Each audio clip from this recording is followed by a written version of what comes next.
ഒന്നിലും തൊട്ടിട്ടില്ല. അത് ചെലവാക്കുന്നത് അങ്ങയുടെ ചുമതലയാണ്. പത്രോസേ, നിനക്ക് അത് ചെയ്യാമായിരുന്നല്ലോ. നിങ്ങൾക്ക് മറ്റുള്ളവരുടെ ശകാരം കേൾക്കേണ്ടി വരുന്നു, കൂടുതൽ പണിയെടുക്കേണ്ടി വരുന്നു. എല്ലാം എനിക്ക് വേണ്ടി. അത് കഷ്ടമാണ്. ഗുരു, അത് സാരമില്ല. അതോർത്ത് അങ്ങ് വിഷമിക്കരുത്. ഇത് ഒരു ബുദ്ധിമുട്ടായി എനിക്ക് തോന്നുന്നില്ല. കൂടുതൽ സഹായം നൽകാൻ കഴിഞ്ഞില്ലല്ലോ എന്ന വ്യസനമേ ഉള്ളൂ. എന്നാലായത് ഞാൻ ചെയ്തു. എല്ലാവരും അവരവർക്കായത് ചെയ്തിട്ടുണ്ട്. ഇത് അങ്ങ് വിശ്വസിക്കണം.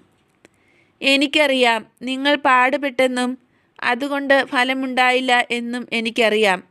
ഭക്ഷണമില്ലെങ്കിലും നിങ്ങൾ കാണിച്ച സ്നേഹം നിലനിൽക്കുന്നു. സജീവമായി, പരിശുദ്ധമായി വ്യാപരിക്കുന്ന സ്നേഹം. അത് ദൈവം കാണുന്നുണ്ട്. ഗുരുനാഥൻ എത്തിയിരിക്കുന്നു. ഈശോ വന്നിട്ടുണ്ട്. ഈശോ ഇവിടെ ഉണ്ട് എന്ന് ഉച്ചത്തിൽ വിളിച്ചു പറഞ്ഞുകൊണ്ട്